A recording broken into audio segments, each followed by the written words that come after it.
Сәлем достар, қалдарыңыз қалай? Көптен бері видео салмай кеттім. Қазір базарға барып заттар алып келдім. Сіздермен бірге бөлісемін. Не алып келдім? Где-то 83 мың или 85 мың теңгеде ақша кетті.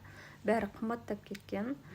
50 теңгеге, 100 теңгеге қымбаттағанның өзі қатты сезіледі екен. Біраз қымбаттап кетті. Бұрын 80 мың, 90 мыңға біраз зат алып келетін болсам, бүгін азғантай зат алған сияқтымын енді өзіме. Қазір көрсетемін сіздерге.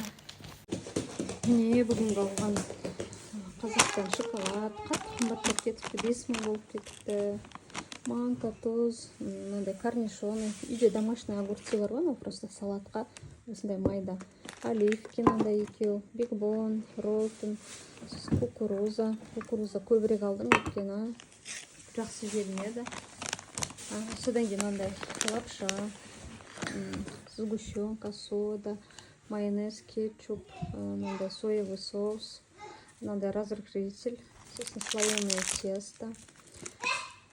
Мынандай брынзадан екеу, сырынан екеу, моцарелласынан екеу, одан кейін мынандай охотничий сосискидан екеу, мындай марлен молочныйдан екеу, талқан, мүйіз,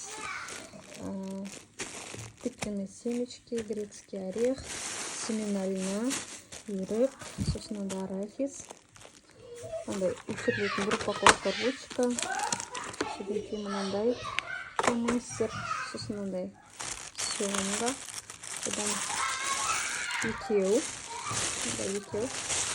одан кейін мына жақта бізде целый тауық, мына жақта голень, мына жақта тоже крылышки и тоже филе, мына жақта крахмал.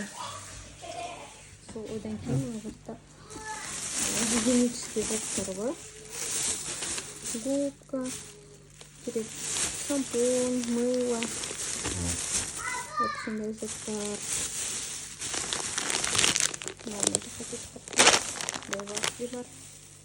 Мына жақта 4 лоток жұмыртқа, содан кейін мына жақта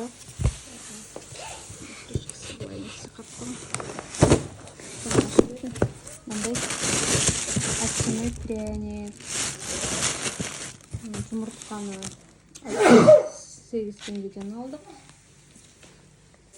Одан кейін жолдан ет алып, осындай фарш тартқызып алдық, кішкене май қосқыздық. Өйткені фарштың майы болмаса мүлдем дәмсіз болып қалады.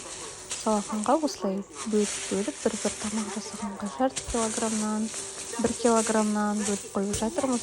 Осылай өте жұқа қылып фасовать етсеңіздер, морозильниктен шығарғанда тез еритін болады. Сол себепті осылай жасап жатырмыз. Ет постоянно бір кісіден аламыз, өте дәмді.